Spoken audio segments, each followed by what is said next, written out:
હવે કોંગ્રેસની પ્રેસ કોન્ફરન્સમાં જે વાત કરવામાં આવી એમાં જે મુખ્ય મુદ્દો છે એ ખડગેએ એવું કીધું કે આખા જે ઇસ્યુ છે એને ડાયવર્ટ કરવા માટેની આ કેન્દ્ર સરકારની અને ભાજપની ચાલ છે। નમસ્કાર। દેશમાં છેલ્લા 2 દિવસથી અનામતનો અને ડૉક્ટર આંબેડકરનો મુદ્દો એટલો જબરજસ્ત ઉછળી રહ્યો છે અને એમાં ગઈકાલે અમિત શાહની પ્રેસ કોન્ફરન્સ અને એ પછી આજે સવારની સાંસદની ઘટના કે રાહુલ ગાંધીએ ધક્કો માર્યો, 2 સાંસદને હોસ્પિટલમાં દાખલ કરવા પડ્યા। એ ઘટના પછી હમણાં મોડી સાંજે કોંગ્રેસે પ્રેસ કોન્ફરન્સ કરી, મલ્લિકાર્જુન ખડગે અને રાહુલ ગાંધીએ વાત કરી, પણ એ પહેલાં ભાજપના નેતાઓ એક પછી એક પ્રેસ કોન્ફરન્સ કરી રહ્યા છે।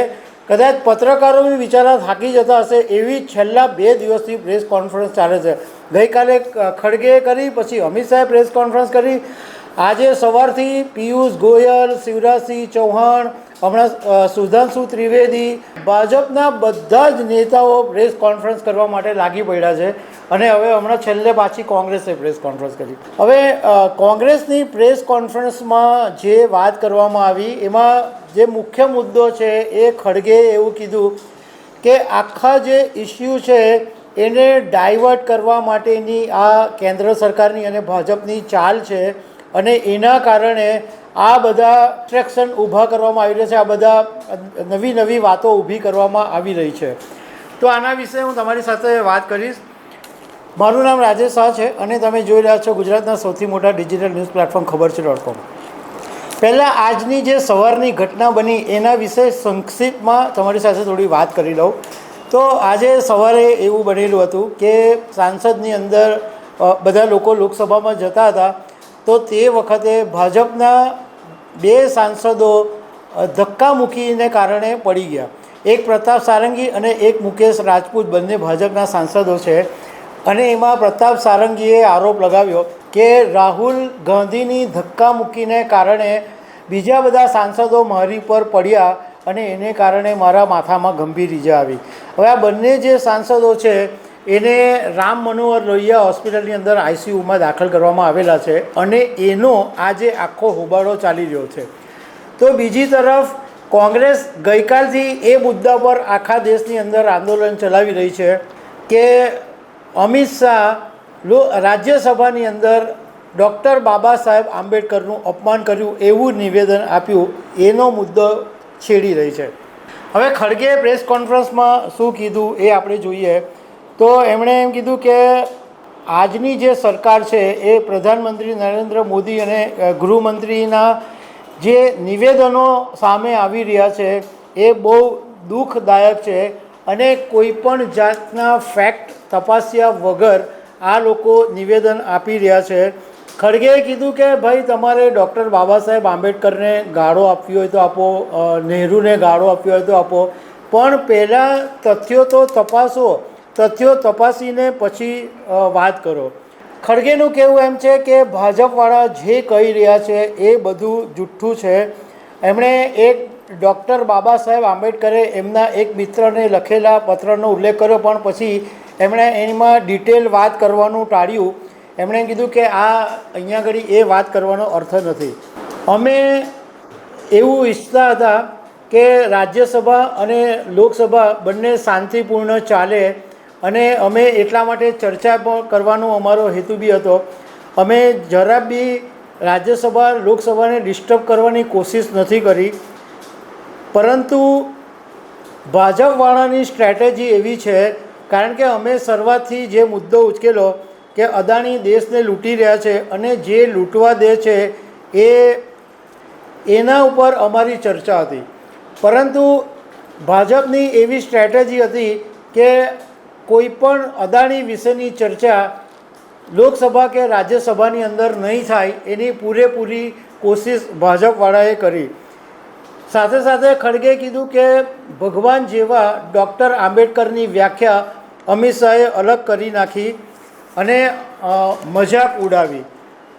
અમિત શાહે રાજ્યસભાની અંદર જે નિવેદન આપેલું એની પણ વાત કરી કે અમિત શાહે એવું કીધું કે ભાઈ અત્યારે ફેશન ચાલે છે કે આંબેડકરના નામનું, તો તો એમણે એવું કીધું હતું કે ભગવાનનું નામ એના કરતાં જો તમે લો તો 7 જન્મ તમને સ્વર્ગમાં મળી રહેશે.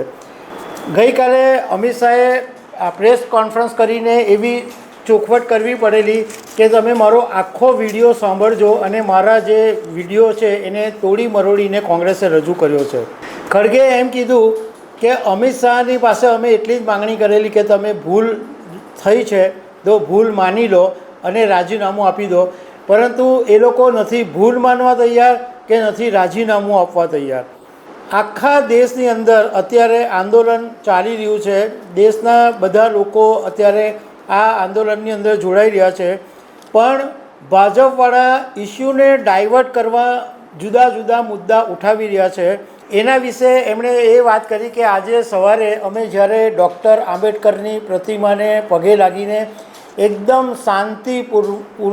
શાંતિપૂર્ણ રીતે સંસદ ભવન તરફ જઈ રહ્યા હતા ત્યારે મકર દ્વાર ઉપર અમને રોકી દેવામાં આવ્યા, કારણ કે ત્યાં મોટી સંખ્યામાં જે ભાજપના સાંસદો હતા, એમપી હતા, એ બધા હતા. એટલે ભાજપે મસલ પાવર બતાવવાનો યુઝ કર્યો અને ત્યાં અમને રોકી દેવામાં આવ્યા.